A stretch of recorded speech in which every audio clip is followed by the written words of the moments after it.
नमस्कार, आप सभी का संस्थान इंस्टीट्यूट पाटन के इस वीडियो क्लास में स्वागत है। हम जो है एचसीएफ रेंजर्स की क्लास कंटिन्यू कर रहे थे और एचसीएफ रेंजर्स की क्लास में मैंने फिजिक्स के 5 लेक्चर आपको मैंने डाल दिया था, बताया था। उसको आप कंटिन्यू देख रहे होंगे। वो पूरा सिलेबस बेटा है ना, पूरा सिलेबस है उसको लाइव के ऊपर। एक वीडियो में डाल दूंगा बोला हूँ, वो न्यूमेरिकल बेस पे उसको मैं आराम से डाल दूंगा। आप उसको जो है देखते जाइए। साथ ही हमने एग्रीकल्चर कंटिन्यू कर रहे थे। एग्रीकल्चर के हमारे 4 अलग अलग वीडियोस हो चुके हैं। आप उम्मीद करता हूँ कि आप उसको देख रहे होंगे, नोट डाउन कर रहे होंगे, उसको क्या कर रहे होंगे, रिविजन कर रहे होंगे। देखो रिविजन हर बार बोल रहा हूँ, हर क्लास में आपको बोल रहा हूँ, रिविजन बहुत जरूरी है। ऐसा इस कारण बोल रहा हूँ क्योंकि जो टर्म है वो बड़ा खतरनाक है, आसानी से याद होने वाला नहीं है ना। तो आपको रिविजन ही एकमात्र सहारा है जिसमें आपको ये याद रख सकते हो। तो रिविजन आप जरूर करिए, ठीक है। तो आज जो हम स्टार्ट करेंगे वो करेंगे एग्रीकल्चर के 5वां क्लास, है ना। एग्रीकल्चर के 5वां क्लास, ठीक है। हमने इसके पहले तक एग्रीकल्चर के 4 अलग अलग क्लासेस देख चुके थे। आज जो हम एग्रीकल्चर के 5वें क्लास देखेंगे, ठीक है। एक और बात बता देता हूँ, जो भी हमारे चैनल पे नए होंगे जी, चैनल को सब्सक्राइब जरूर करें। और आप सभी लोगों को जो कंटिन्यू मेरा वीडियो देखते हैं उन सभी को बोल रहा हूँ, अगर आपको मेरा ये प्रयास पसंद आता है तो वीडियो को लाइक जरूर करें, ठीक है।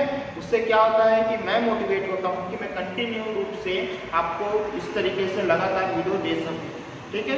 क्योंकि आगे आने वाले, देखिए अभी फिजिक्स का चल ही रहा है, हो रहा है ना। फिजिक्स का मैंने 5 वीडियो डाल दिया है। एग्रीकल्चर के हमारे लगभग आज 5वां यूनिट डल जाएगा, हमारा 5वां चल रहा है। फिर मैं केमिस्ट्री स्टार्ट करूंगा, एग्रीकल्चर कंटिन्यू हो जाएगा, फिर वहाँ पे मैं फॉरेस्ट्री वानिकी स्टार्ट करूंगा, है ना। ये मैं कंटिन्यू करूंगा, पूरा कंप्लीट करने की कोशिश करूंगा। बस एक ही आपका जो है एक काम रहेगा, बस आपको क्या करना है, पसंद आ रहा होगा तो लाइक करना है। मैं फिर से बोलूँ, पसंद आ रहा होगा तब, नहीं पसंद आ रहा है तो आप ऑनलाइन भी कर सकते हो, है ना। पसंद आ रहा होगा तो लाइक करिए और शेयर करिए, और जो भी चैनल पे नए होंगे चैनल को सब्सक्राइब जरूर करिए, ठीक। तो चलिए स्टार्ट करते हैं। एग्रीकल्चर 5 जो है स्टार्ट करने के पहले एग्रीकल्चर 4 में हमने जो है कुछ चीजें देखे थे, और मैं आपको हर हमेशा बोलता हूँ भैया रिवीजन आपको करना जरूरी है, ठीक है।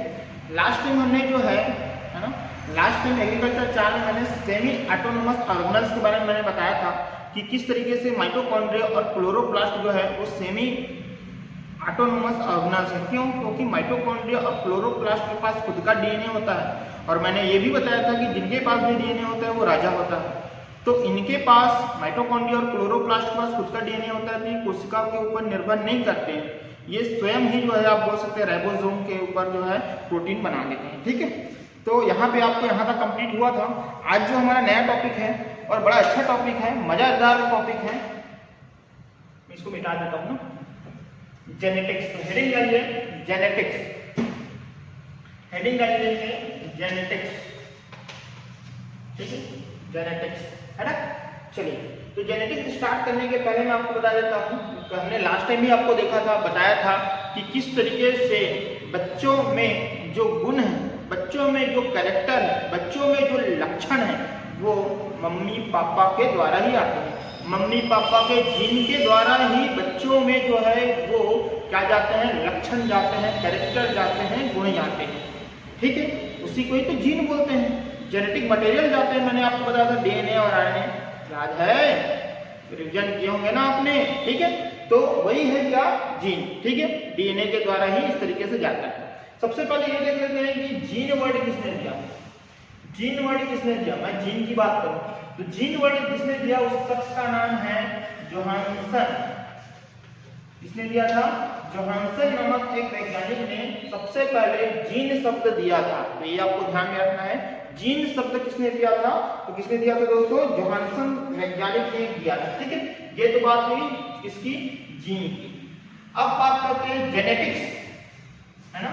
जेनेटिक्स वर्ड किसने दिया, तो बहुत से लोग इसमें गड़बड़ करते हैं। जेनेटिक्स वर्ड में वो लोग मेंडल साहब को लिख देते हैं, गलत है। जेनेटिक्स वर्ड जो दिए थे वो दिए थे बैक्सन नामक वैज्ञानिक ने। किसने दिए थे, बैक्सन नामक वैज्ञानिक ने जेनेटिक्स वर्ड दिया था। कब दिया था, 1905, 1905 में बैक्सन नामक एक साइंटिस्ट ने, वैज्ञानिक ने जेनेटिक्स नामक या जेनेटिक्स का नामकरण किया था, जेनेटिक्स वर्ड दिया था। जीन किसने दिया था, जोहानसन। जेनेटिक्स किसने दिया, बैक्सन। हो जाएगा। Father of genetics, father of genetics, अनुवांशिकता के जनक। ये प्रश्न अक्सर कई बार आते हैं, छोटे लेवल के पेपर में भी आते हैं, बड़े लेवल के पेपर में भी ये क्वेश्चन आ जाते हैं। फादर ऑफ जेनेटिक्स जो है उसको बोला जाता है Gregor Johan Mendel. Gregor Johan Mendel, ध्यान में रखना, फादर ऑफ जेनेटिक्स, अनुवांशिकता के जनक ग्रेगर जोहान मेंडल। कई बार क्या होता है कि हम लोग ग्रेगर मेंडल लिखाते हैं और कई बुक्स में भी आप देखेंगे ग्रेगर मेंडल लिखाते हैं, है ना। तो ये भी ध्यान में रखना है, क्योंकि एक बार जो है छात्रावास अधीक्षक के पेपर में आ गया था क्वेश्चन के अनुवांशिकता का जनक कौन है और आपके ऑप्शन में ग्रेगर जोहान मेंडल दिया था। तो पेपर होने के बाद जब अगले दिन क्लास लगी तो एक बच्चा मेरे को पूछ रहा था, सर कि आपने तो ग्रेगर मेंडल लिखा था, आपके ऑप्शन में तो ग्रेगर जोहान मेंडल था, तो यार इसमें क्या थोड़ी सेंस भी होनी चाहिए ना। इतना तो पता चलता है भाई ग्रेगर जोहान मेंडल या ग्रेगर मेंडल तो एक ही आती है, ठीक है। तो ये आपको ध्यान में रखना है। ये भी आपको रखना है कि जो मेंडल साहब है ये कहाँ के व्यक्ति थे, कहाँ इसका जन्म स्थान हुआ है, तो ध्यान में रखना इनका जो जन्म हुआ वो हुआ ऑस्ट्रिया में। कहाँ जन्म हुआ? ऑस्ट्रिया, ऑस्ट्रेलिया नहीं, ऑस्ट्रिया के ऑप्शन में ऑस्ट्रेलिया भी रहेगा। ऑस्ट्रिया जिसकी राजधानी वियना, ऑस्ट्रिया जिसकी राजधानी वियना। उनका जो जन्म हुआ था वो हुआ 1822 में ग्रेगर मेंडल साहब का जन्म हुआ था। इनकी मृत्यु हुई थी 1884 ईस्वी में इनकी मृत्यु हुई थी। इतना आपको बात समझ में आ गया। मैंने क्या बोला, जीन वर्ड किसने दिया? जोहानसन ने दिया। जेनेटिक्स वर्ड किसने दिया? बैटसन ने दिया। अनुवांशिकता का जनक या फादर ऑफ जेनेटिक्स किसको बोलते हैं? Gregor Johan Mendel. इनका जो जन्म हुआ ऑस्ट्रिया में हुआ। ध्यान में रखना मैं ऑस्ट्रेलिया की बात नहीं कर रहा हूँ, ऑस्ट्रिया की बात कर रहा हूँ, वीना वाला ऑस्ट्रिया, ठीक है। कब हुआ जन्म? 1822। मृत्यु कब हुई? 1884। क्लियर है तक? चलिए अब इतने महान साइंटिस्ट जो है ना, इतने महान जो है, कोई भी व्यक्ति जो सफल होते हैं, जो सक्सेसफुल होते हैं, वो पहली बार में सक्सेसफुल नहीं होते, वो पहले अनसक्सेसफुल होते हैं फिर उसके बाद सक्सेस होते हैं। तो यहाँ पे ध्यान रखना कि ये जो मेंडल साहब हैं वो अनसक्सेस भी हुए, तो ये देखेंगे कि वो किसमें सक्सेस हुए और किसमें अनसक्सेस हुए। बात समझ में आ रहा है? किसमें सक्सेस हुए, किसमें अनसक्सेस हुए। तो इन्होंने जो है मेंडल की अगर मैं बात करूंगा, सक्सेस की अगर हम बात करेंगे, सक्सेसफुल किसमें रहा है? वो रहे हैं मटर पे। किस पर रहा है? मटर पे। इसको क्या बोलते हैं? पी। ध्यान में रखना ये मेंडल साहब है वो मटर पे सक्सेस हुए, ठीक है। अनसक्सेस किसमें हुए हैं? अनसक्सेस किसमें हुए? अनसक्सेस जो हुए हैं वो है राजमा पे। इसमें हुए हैं राजमा। राजमा पर ये अनसक्सेस हुए थे। राजमा को क्या बोल देते हैं? French bean. राजमा को क्या बोल देते हैं? फ्रेंच बीन या फ्रेंच बीन इसको बोलते हैं। किडनी जैसे रहने के कारण इसको किडनी बीन भी इसको बोलते हैं। क्या बोलते हैं उसको? किडनी बीन भी इसको बोल देते हैं, ठीक है। तो ये आपको ध्यान में रखना है कि ये इसमें क्या हुए थे? अनसक्सेस हुए थे। दूसरा यहाँ पे ध्यान रखना हनी, जो मधुमक्खी है ना, इसमें जो है दूसरा उन्होंने याद रखना हनी बी। हनी बी पे भी ये जो है अनसक्सेस हुए थे, ठीक है। तीसरा जो है हकवर्ड,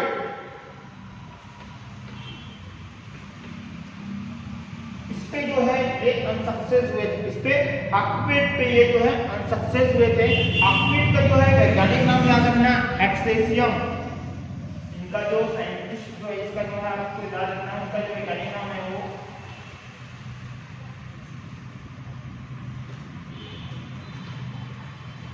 ठीक है।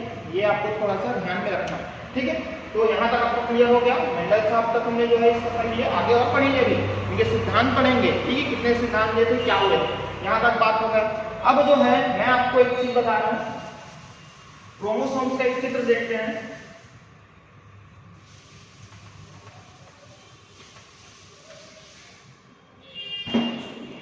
ठीक है, अगर डायग्राम बनाना चाहते हैं तो बना लीजिए, है ना, वैसे कोई जरूरी नहीं है।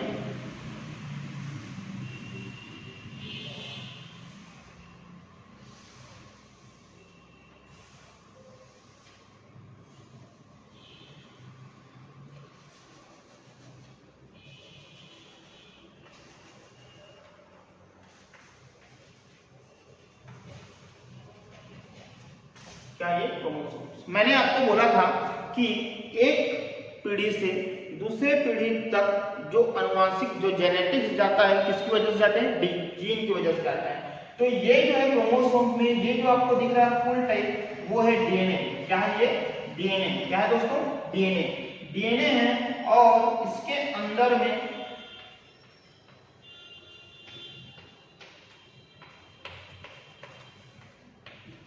ये जो बिंदी दिख रही है वो है जीन।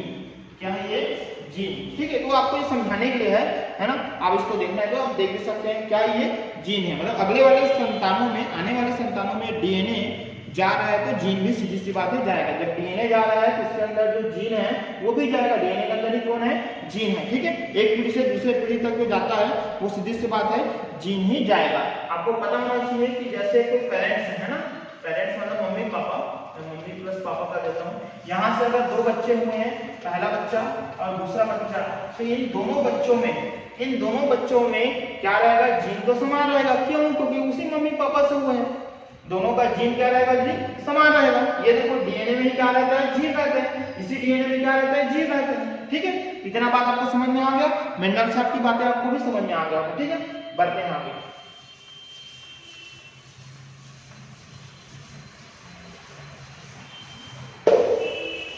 ठीक है, अब देखिए जो मेंडल साहब ने बोला आनुवंशिकता के नियम, वो तो हम बाद में देखेंगे। इसके पहले आप ये देख लीजिए कि जो कैरेक्टर होते हैं, कैरेक्टर मतलब लक्षण, कैरेक्टर या लक्षण या ट्रैट।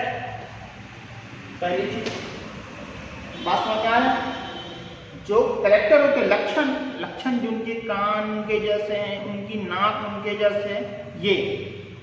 दूसरी कि जितने भी लक्षण होते हैं उनको कंट्रोल कौन करता है, जीन कंट्रोल करता है ना। हर लक्षण को जीन कंट्रोल करता है। जीन क्या करता है, जीन कंट्रोल करता है। ये बात आपको समझ में आ गया, बात समझ में आ रही ना। एक पीढ़ी से दूसरे पीढ़ी तक जो होता है वो कैरेक्टर जाता है, वो उसको कंट्रोल कौन करता है, जीन करता है। बात समझ में आ गया। जैसे अगर मान लेते हैं कि अगर मान लेते हैं अगर कोई इंसान है ना, अगर कोई इंसान लंबा है जैसे भी है ना, अगर उसकी जो है हाइट लंबी है, अगर हाइट लंबी है, इनको कंट्रोल कौन कर रहा है, जीन। इनको कंट्रोल कौन कर रहा है, जीन। इनको कंट्रोल करने वाला कौन है, जीन है। ये इनके लक्षण हुए ना, उनकी हाइट लंबी है, जाते हैं ना मम्मी पापा को कहीं जाते हैं ना, तो उनकी हाइट लंबी है, लक्षण ये क्या है, लंबी होना। उसको कंट्रोल कौन कर रहा है, जीन कंट्रोल कर रहा है। ठीक है, चलिए तो इतना बात समझ में आ गया। जैसे आपको पता है कि अगर मान लेते हैं कोई भी जीन है, उनके दो रूप होते हैं। कोई भी जीन है उनके दो रूप होते हैं और दोनों जो रूप होते हैं वो विपरीत होते हैं। ध्यान से सुनना, कोई भी जो है जीन है या हर जीन के दो विपरीत रूप होते हैं। उन दो विपरीत रूपों को बोला जाता है एलील। अच्छे से ध्यान में रखना, ये आगे हमेशा काम आएगा। हर जीन के दो विपरीत रूप होते हैं। दो विपरीत क्या होते हैं, दो विपरीत रूप होते हैं। ये आगे बहुत काम आने वाला है। आने वाले 3 लेक्चर में पूरा यही यूज होगा। हर जीन के दो विपरीत रूप होते हैं जिनको बोला जाता है एलील। क्या बोला जाता है, एलील। ध्यान में रखना, क्या बोला जाता है, एलील। ठीक है, मतलब इंग्लिश में बोलेंगे तो alternative form of gene called allele. ठीक है, अब एलील टर्म किसने दिया, एलील वर्ड किसने दिया, एलील वर्ड दिया है बैट्सन ने। किसने दिया, बैट्सन। जो जेनेटिक्स वर्ड दिया था, याद करिए 1905 में, वही बैट्सन ने एलील वर्ड दिया। ठीक है, ये ध्यान में रखना, एलील वर्ड को, ये आगे बहुत काम आने वाला है। ठीक है, अब जैसे कोई जीन है ना, जैसे कोई जीन है, जैसे कोई जीन है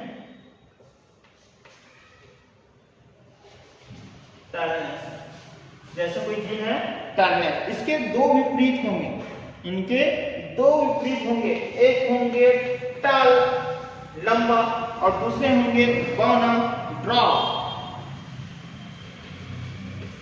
ठीक है, एक होंगे लंबा, एक होंगे बौना। मैंने आपको बोला था ना, जीन के जो है दो विपरीत रूप होते हैं, एक हुए लंबा, एक हुए बौना। इसी को ही बोला जाता है एलील। क्या बोला जाता है इसी को? एलील। अच्छा है, ये ध्यान में रखना, आने वाले तीनों चारों लेक्चर में यही कंटिन्यू जो है आपको मिलेगा। ठीक है, बात समझ में आया? हर जो दो विपरीत रूप होते हैं उसी को क्या बोला जाता है? एलील। ठीक है, अब ध्यान में रखना, सामान्यतः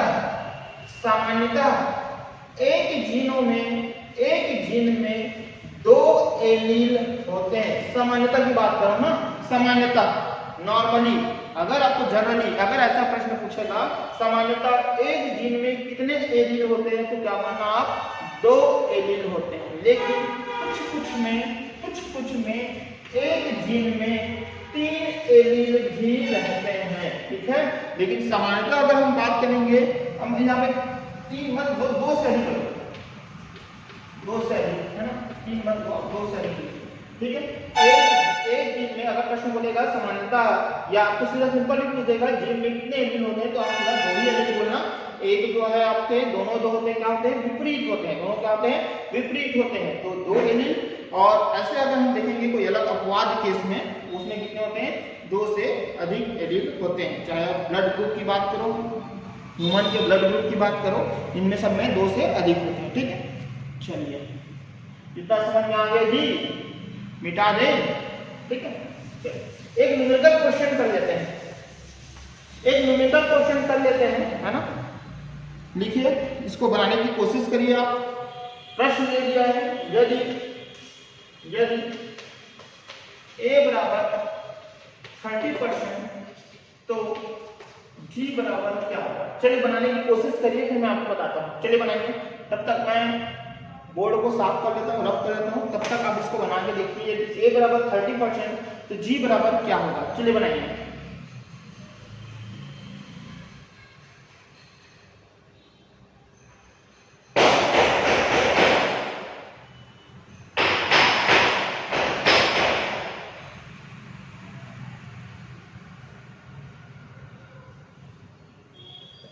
सभी बनाने की कोशिश करिए, कोशिश तो कर सकते हैं ना हम।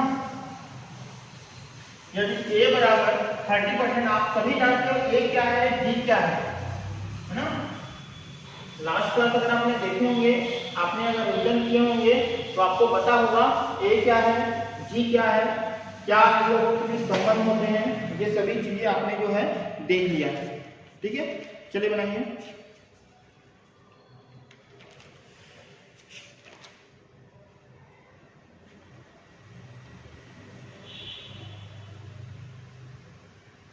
चलिए बनाइए। याद करिए, नंबर ऑफ प्यूरिन बराबर नंबर ऑफ प्यूरिडिमाइन। याद करिए, ए फॉर आपको मैंने बताया था, याद करिए एडिनिन, जी फॉर गुआनिन, याद है, सी फॉर सियानिन, टी फॉर थायमिन। ठीक है, तो चलिए मैंने आपको एक चीज यहाँ पे बताया था, ध्यान रखना। यहाँ पे देखिए, प्रश्न क्या बोला है? a बराबर 30%। a बराबर कितना है? 30%। और आपको मैंने याद करिए बताया था, a जो है किसके साथ रिलेशन बनाता है जी? a किसके साथ बनाता है? a जो है t के साथ बनाता है। और a बराबर क्या होता है? t होता है। याद करिए, मैंने बोला था a बराबर t और g बराबर c। अगर आपने पिछले वाला क्लास देखा होगा, रिवीजन किए होंगे, तब आपको पता होगा a बराबर t, g बराबर c। तो a जो है 30%, तो सीधी सी बात है t बराबर क्या होगा? 30%। सिंपल है ना। और आपको ये भी पता है कि मैंने आपको बताया था कि नंबर ऑफ प्यूरिन बराबर नंबर ऑफ प्यूरिडिमाइन। याद है? कैसे याद नहीं रखते यार, याद रखा करो ना।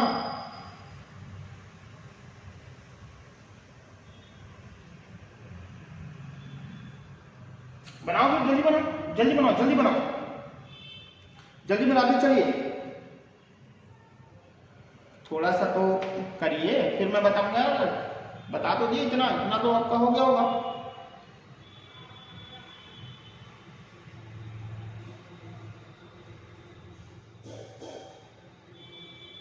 बता दें, चलिए। ए 30%, टी 30%, तो ए प्लस टी कितना होगा? 30-30-60%। क्लियर है? ए 30% और आपको मैंने बोला था ए बराबर टी होता है और जी बराबर सी होता है, बोला था मैंने। जिनको नहीं पता है पुराना वीडियो देखिए, क्लियर हो जाएगा। ए बराबर 30% तो टी बराबर 30%, तो ए प्लस टी कितना हो गया? 60%। 100% में से 60% ए प्लस टी हो गया, बचा कौन? जी और सी। बचा कौन? जी और सी। जब 60% ए और टी है तो जी और सी कितने होंगे? अरे एक डिब्बा में 30% पेट्रोल भरा है तो खाली स्थान कितना बचेंगे? 70% नहीं भरेंगे क्या? उसी प्रकार अगर यहाँ पे ए और टी मिला के 60% है तो जी और सी कितना परसेंट बचा? 40%। सिंपल सी बात है यार, 100% में से 60% घटाएंगे तो आपको यही तो मिलेगा क्या? और जब G प्लस C आपका कितना है? 40% है और आपको ये भी पता है G और C दोनों बराबर होते हैं, तो दोनों बराबर होंगे, दोनों बराबर मिलाकर 40 होंगे। G बराबर क्या है यार? C है ना, दोनों G और C दोनों समान होंगे ना, और दोनों समान होंगे 40 हो रहे हैं, तो सीधी सी बात है G कितना होगा? 20%, C कितना होगा? 20%, तभी तो 20 + 20% 40% होगा क्या? तो हमारा प्रश्न क्या था? G बराबर 20, तो G बराबर क्या होगा? तो आपका आंसर क्या देगा? 20%। समझ में आया? नहीं समझ में आया होगा कमेंट बॉक्स में कमेंट जरूर करिएगा, ठीक है? और जो हमारे बच्चे हैं वो मेरे को आप व्हाट्सएप में आप या ग्रुप में आप पूछ सकते हैं, ठीक है? मिटा दें इसको। चलिए, तो ये सभी चीजें आपको जो है करना है, थोड़ा थोड़ा चीज है, न्यूमेरिकल क्वेश्चन भी आ जाता है इसमें, है ना? इसको आपको बनाना है।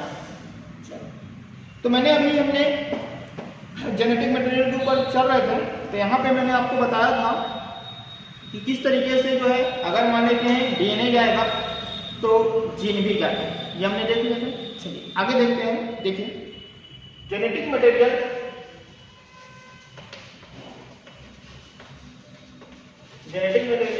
आपके होते हैं क्या? डीएनए, और आपके होते हैं क्या? इसमें एक इंटरेस्टिंग चीज ये है कि आरएनए जो है किसमें पाया जाता है? आरएनए जो है किसमें पाया जाता है? डीएनए जो है किसमें पाया जाता है? तो ध्यान में एक चीज को याद रखेंगे तो पूरा कंप्लीट हो जाएगा। आरएनए जो है सिर्फ और सिर्फ कुछ वायरसों में ही पाया जाता है, मतलब कुछ वायरस है ना, विषाणु, वायरस विषाणु है ना, कुछ वायरसों में, इसमें सीधा जीवाणु लिख देता हूं, अगर जीवाणु, कुछ जीवाणुओं में आरएनए पाया जाता है। जिनमें मैंने क्या लिखा? कुछ आपके ऑप्शन आएंगे। आरएनए पाए जाते हैं हाथी में, गधा में, मनुष्य में, वायरस में। क्या बोलोगे? वायरस में, ठीक है? तो कुछ जीवाणुओं में, फिर से यहाँ पे नंबर हो गया, वायरस मतलब विषाणु हो गया ना, इसको आप अंडरस्टैंड कर लेना है ना, इसको जज मत करना। विषाणु, वायरस बोला था मैंने, विषाणु है ना। कुछ विषाणुओं में आरएनए जो है पाए जाते हैं, बाकी हर चीजों में प्रश्न बोलेगा। गधे में क्या आएगा? डीएनए। ह्यूमंस में क्या आएगा? डीएनए। हाथी में क्या आएगा? डीएनए। अरे शेर में क्या आएगा? डीएनए। बिल्ली में क्या आएगा? डीएनए। सिंपल तो है, बन जाएगा। सब में जेनेटिक मटेरियल क्या होगा? डीएनए। सिर्फ विषाणुओं में, वो भी कुछ है ना, आप विषाणु में ध्यान रखना, विषाणुओं का जो जेनेटिक मटेरियल है, विषाणुओं का जो जेनेटिक मटेरियल है वही क्या होगी? वही जो है वो आरएनए होगी। बात समझ में आया? इसमें एक चीज याद रखना, डीएनए जो है वो स्टेबल होती है। डीएनए जो है वो स्टेबल होती है, स्थिर होती है। डीएनए जो है जो जेनेटिक मटेरियल है वो स्टेबल होती है। हमारे में आरएनए क्यों नहीं होती? क्योंकि हमारे जो डीएनए है वो स्टेबल होती है, ठीक है, हमारे जेनेटिक मटेरियल क्या होते हैं, स्थायी होती है। और जब ये स्थायी होती है, ये जो डीएनए जो है स्थायी होती है, इसके कारण ये किसी भी अन्य के साथ क्रिया नहीं करती है, किसी अन्य के साथ क्रिया नहीं करती है। बात समझ में आ रहा है, किसी अन्य के साथ क्रिया नहीं करती है, इसी कारण ये स्टेबल है डीएनए। आरएनए जो है वो स्टेबल नहीं होता, आरएनए जो है स्टेबल नहीं होता, लेकिन डीएनए जो है वो स्टेबल होता है। क्यों? क्योंकि ये किसी के साथ क्रिया नहीं करती। देखिए आपको मैं अगर मैं डिटेल बताऊंगा तब आपको समझ में आ जाएगा किस तरीके से, ठीक है।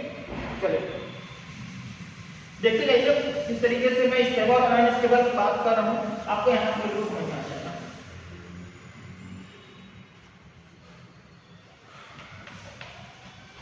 DNA is more stable then RNA. क्यों ऐसा बोल रहा हूँ, क्यों ऐसा बोल रहा हूँ? देखो आपको मैंने याद करिए, जब मैंने डीएनए और आरएनए बताया था तो मैंने आपको डीएनए और आरएनए का ये डिफरेंस ये बताया था। तो पहला किसका मैंने नाम ही आपको बोला था, डीऑक्सी राइबोज न्यूक्लिक एसिड, और यहाँ राइबोज न्यूक्लिक एसिड, ये मैंने आपको बताया था। याद है?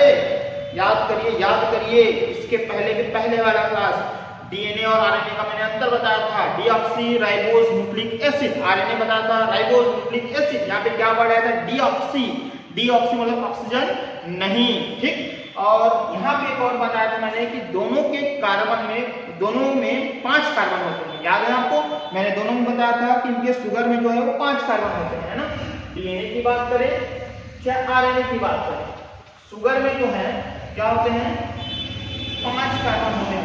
याद है ना? बिल्कुल याद होना चाहिए यार, 5 कार्बन होते हैं। इसमें भी क्या होगा, इसमें भी 5 कार्बन होते हैं, ठीक। अब देखिए 5 कार्बन होते हैं, यहाँ पे ध्यान में देखना,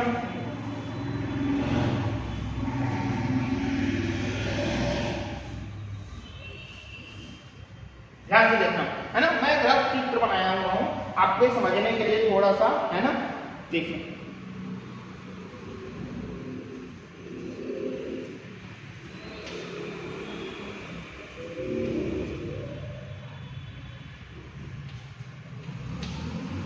ठीक है ना जी।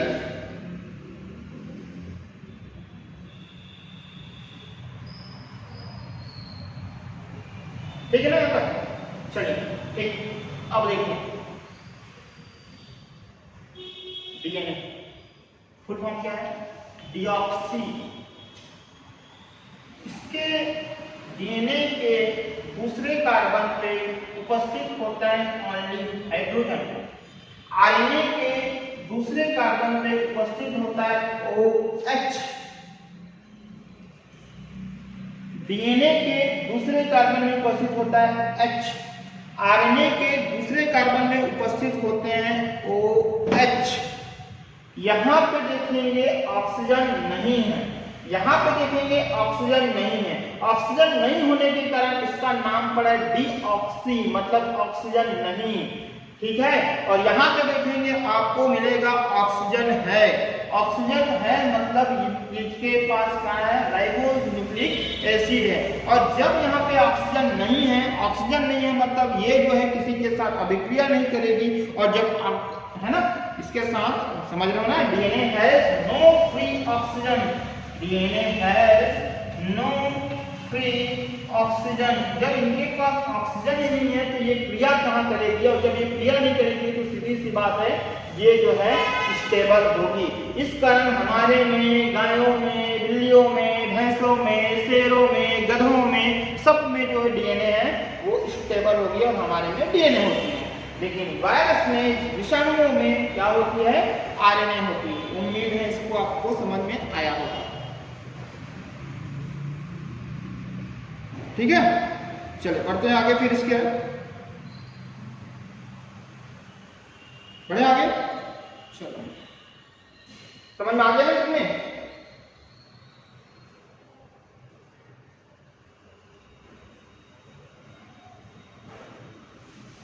चलिए अब हेडिंग करिए। आपको याद करिए मैंने एक वर्ड आपको बोला था बीच में, और मैंने ये बोला था कि आपके काम के आने वाला है न्यूक्लियोटाइड। अगर आपको याद होगा न्यूक्लियोटाइड के वर्ड मैंने यूज किया था, तीसरे नंबर के लेक्चर में न्यूक्लियोटाइड, है ना। अगर किसी को याद है तो आप अपने मन में बोलिए कि क्या था वो वर्ड न्यूक्लियोटाइड, और न्यूक्लियोटाइड जो है किससे मिलकर बना था, आप याद करिए। न्यूक्लियोटाइड याद आया, 3 चीजों से मिलकर बने थे, 3 चीजों से। वो 3 चीज क्या क्या है? पहला शुगर, दूसरा नाइट्रोजीनियस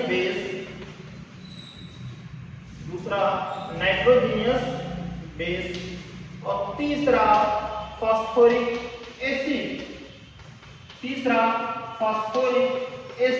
याद है, बताया था ना, SNP। अगर याद नहीं है तो आप क्या लिखेंगे? SNP, S for sugar, N for nitrogenous base, P for phosphoric acid. ठीक, ये दो क्या? न्यूक्लियोटाइड। एक होता है न्यूक्लियोसाइड। नाम समझ में आ रहा है, ये टाइड है, टाइड। ये है साइड मतलब साइड हटा दो। तो किसको साइड हटाएंगे? सीधी सी बात है, आप इसमें साइड हटाएंगे किसको? यहाँ पे आपका जाएगा शुगर का, यहाँ पे क्या आएगा?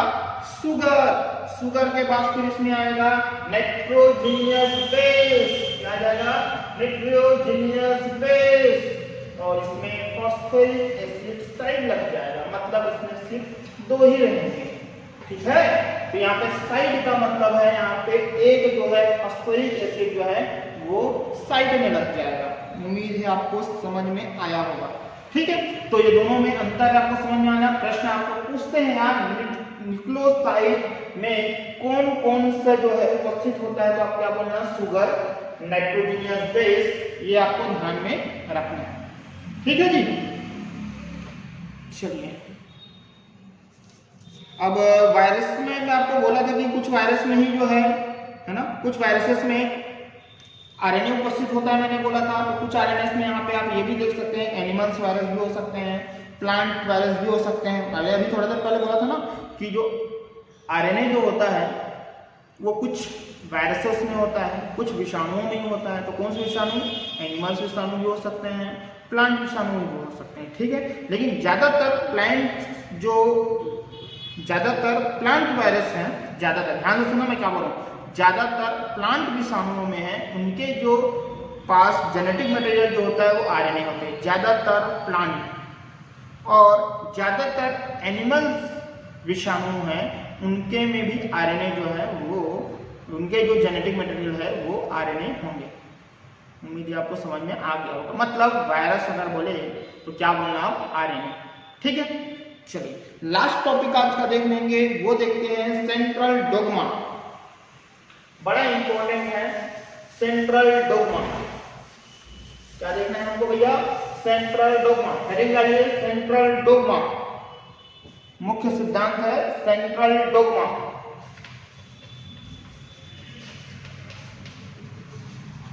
सेंट्रल डोग्मा मुख्य सिद्धांत, ठीक है। देखिए,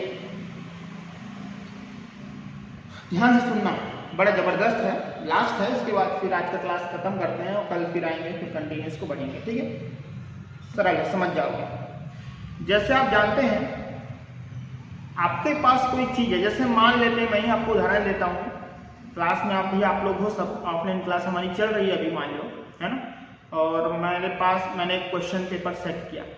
अब आप लोग का टेस्ट लेना है, बस समझ में आ रहा है आपको। मैं अपने लिए मैंने टेस्ट पेपर बनाया आप लोगों को टेस्ट लेने के लिए, आप लोगों के।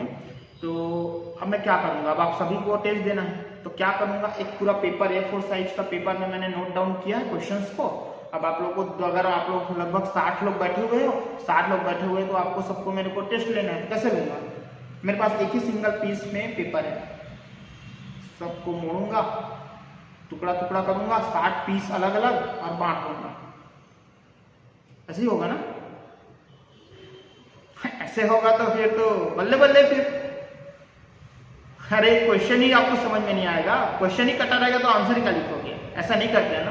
क्या करते हैं हम, मैं एक क्वेश्चन पेपर लेता हूँ, उसको फिर मैं फोटोकॉपी कराने देता हूँ, और फोटोकॉपी कराने दूंगा तो फोटोकॉपी करूंगा तो मैं कितना पीस का फोटोकॉपी कराऊंगा, 59 का कि 60 का मैं फोटोकॉपी कराऊंगा। सिंगल पेज लेके गया रहूंगा, मेरा मतलब बोलना चाहिए मास्टर कॉपी, और जब फोटोकॉपी कराऊंगा तो कितना कराऊंगा, 59 कराऊंगा कि 60 कराऊंगा, सीधी बात है 60 कराऊंगा, क्योंकि एक मेरे पास रखूंगा, हर कोई रखता है एक अपने पास। कितना फोटोकॉपी कराऊंगा, 60। ठीक, इतना समझ में आ गया।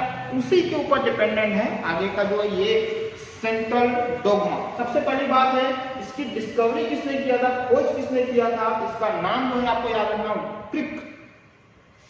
कौन सा साइंटिस्ट ने जो है इसका खोज किया था, तो याद रखना क्रिक। ठीक है, ये आपको ध्यान रखना क्रिक। ठीक है जी, ठीक। अब ये देखिए जो पेरेंट्स होते हैं, ये ध्यान रखना ना, सेंट्रल डोगमा जो किसने खोज किया था, कौन साइंटिस्ट है, तो आप क्या याद रखेंगे, क्रिक। देखिए जो पेरेंट्स होते हैं उनके जो डीएनए हैं वो अगर बच्चों को दे दिए जाते हैं, सीधी बात बच्चों के पास, लेकिन क्या अपना पूरा डीएनए बच्चों के में दे देते होंगे?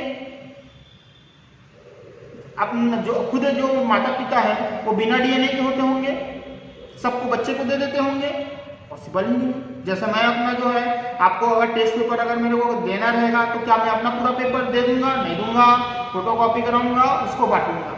उसी तरीके से जो है जो डीएनए होता है उसका फोटोकॉपी कराते हैं, तो जो फोटोकॉपी कराते हैं उसको बोलते हैं रेप्लिकेशन।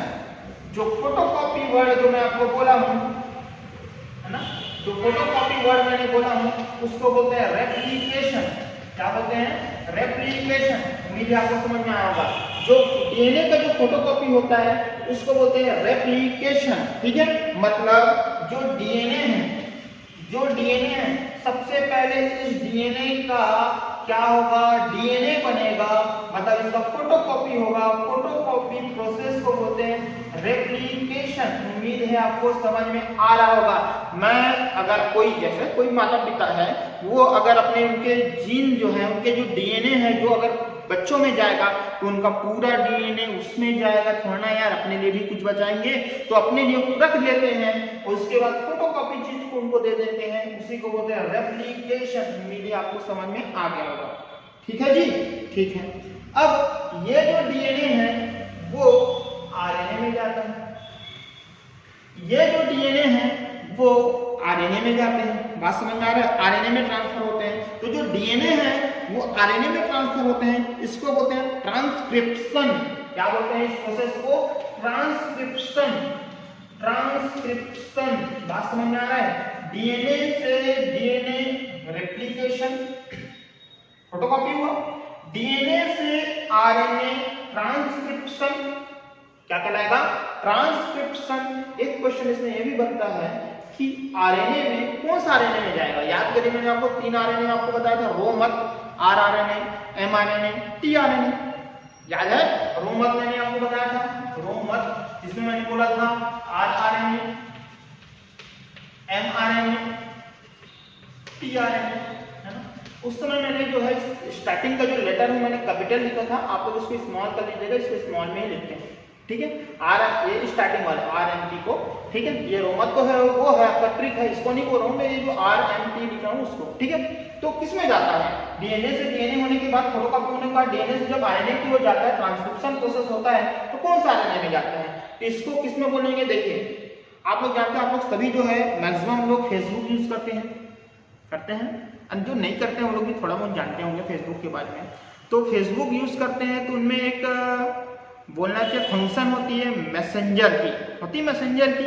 मैसेंजर मतलब मैसेज जो है वो सेंड करते हैं या तो ग्रहण करते हैं उसी के माध्यम से। तो यहाँ पे उससे उस ट्रिक से आप याद रख सकते हैं, मैसेंजर ग्रहण कर रहा है तो यहाँ पे आप ध्यान रख सकते हैं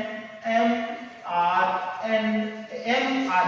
ठीक है, क्या याद रखेंगे? mRNA। प्रश्न बोलेगा अगर डीएनए से डीएनए होने के बाद डीएनए से आरएनए में जाता है तो कौन सा आरएनए में सबसे पहले जाता है? तो आप क्या बोलेंगे? mRNA। m साहब याद रखना, मैसेंजर। ठीक है, क्या याद रखेंगे? मैसेंजर। बात समझ में आ रहा है ना? डीएनए से डीएनए रेप्लिकेशन, डीएनए से आरएनए ट्रांसक्रिप्शन। अब आरएनए से, आपको पता है आरएनए से ये किसकी हो जाएगा, प्रोटीन्स की हो जाएगा। आरएनए से ये प्रोटीन्स की हो जाएगा और आरएनए से जो प्रोटीन्स की हो जाता है इसको बोलते हैं ट्रांसलेशन। अरे ये प्रश्न आते हैं यार, पूरा प्रोसेस आपको ध्यान में रखना है, ठीक है। ये पूरा प्रोसेस याद रखना है कि रेप्लिकेशन क्या होता है, ट्रांसक्रिप्शन क्या होता है, ट्रांसलेशन क्या होता है। डीएनए से डीएनए रेप्लिकेशन, डीएनए से आरएनए ट्रांसक्रिप्शन, कौन सा आरएनए, एमआरएनए, मैसेंजर आरएनए, और आरएनए से प्रोटीन जो है ट्रांसलेशन। उम्मीद है आपको समझ में आ गया होगा, ठीक है। कई बार जो है इसको इस तरीके से फ्लो चार्ट नहीं बनाते, ब्लॉक डायग्राम इस तरीके से नहीं बनाते, कई बार किस तरीके से बनाते वो भी आप देख लीजिए, क्योंकि कभी कभी अगर कोई दूसरा बुक में अगर देखोगे और इस तरीके से लिखा रहेगा तो आप बोलोगे सर ने जो है तो अरे गलत बताया है, वो नहीं लिखा ना। बिल्कुल ऐसा नहीं है, कई बुकों में कैसे रहता है, इस तरीके से रहता है।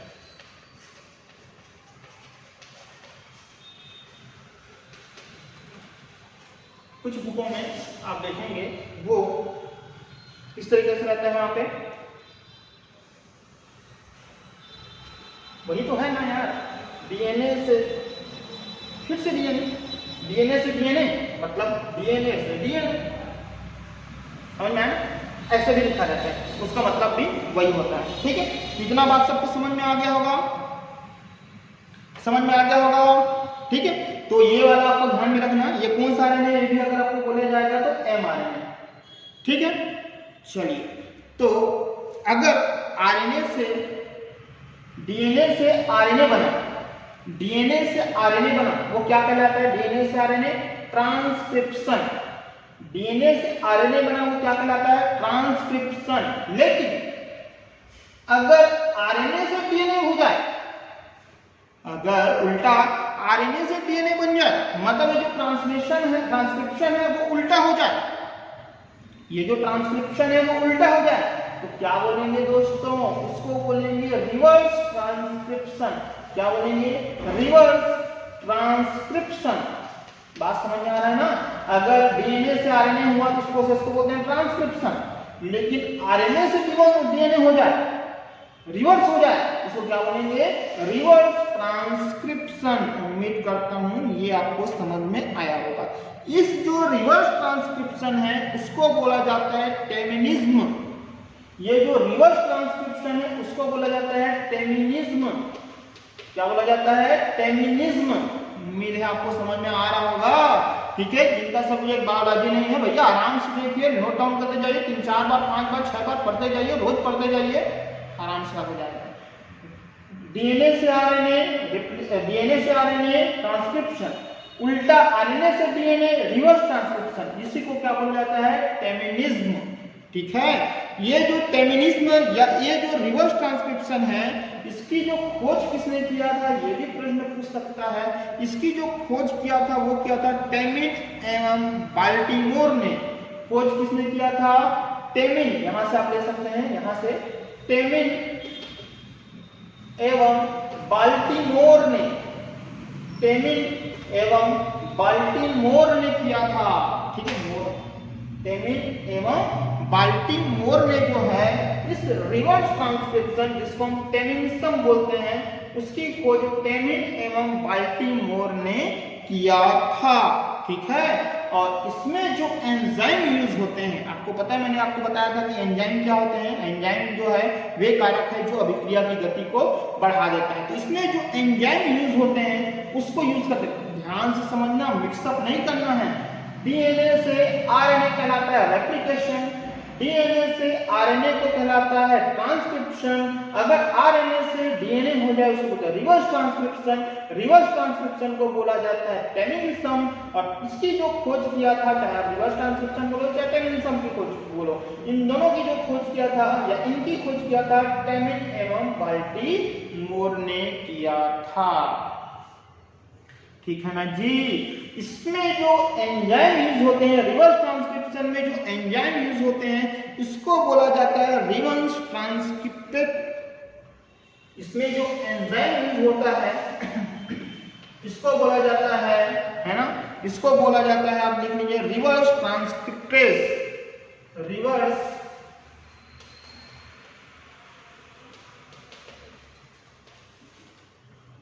ठीक है, रिवर्स ट्रांसक्रिप्टेड,